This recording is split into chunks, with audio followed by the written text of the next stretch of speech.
In a world where education was meant for employment, and education still is meant for employment, um, many youth find themselves in a situation where people tell you there are other alternatives to employment. You can create a job, you can create a business and so on.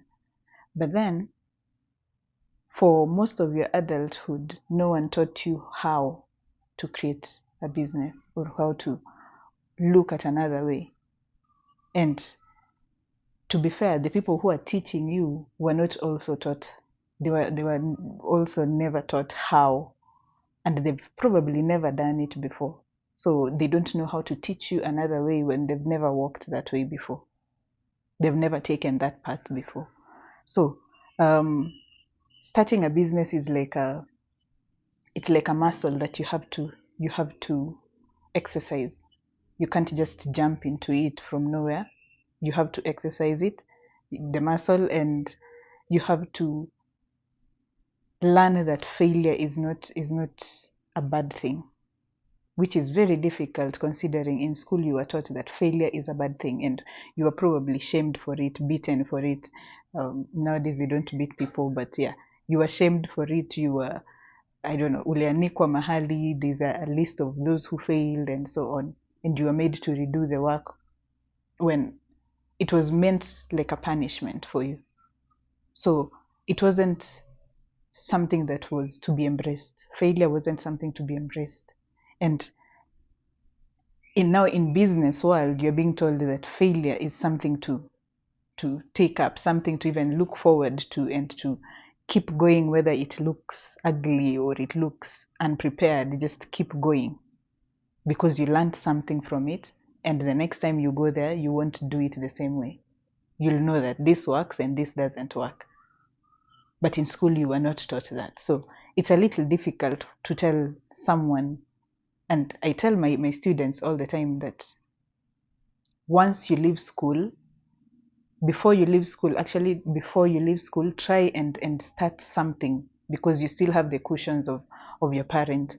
Your parent is still taking care of all your bills and taking care of all your expenses. So at that point, you still have the ability to take some risks.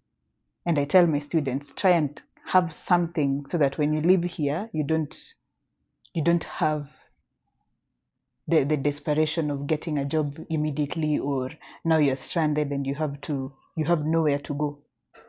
And this is, at least the way I've seen it, it's very disadvantageous to male children, male youths, because the female, in most cases, the parent still continues to support you somehow, at least utalipiwa rent and so on in some cases. And that's after school. You still find some parents will still continue taking care of their girl child. But then the male, the minute you leave school, it's like everyone starts looking at you and asking, where's the job? Where's the money? What are you bringing? And so on. And it gets very, very frustrating for a child who was shielded and was protected by the parent, and then suddenly everyone is asking you all these things that you didn't know you needed to even know how to look for before you left school. So it would be best if we looked at other ways, and we taught our youth other ways of handling life and other things they could do, and have them practicing how to do these things when they're still in school, when they're still under the parents' care, so that by the time they leave, they're not stranded, they're not frustrated. Yeah.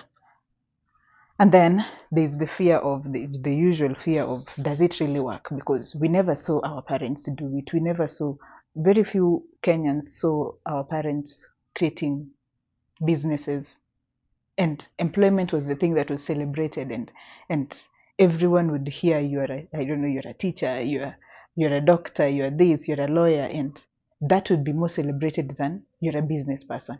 If you said you were a business person, some people would start looking at you as if you were a con man, or as if you were, I don't know, in lots of debt, mostly a con man.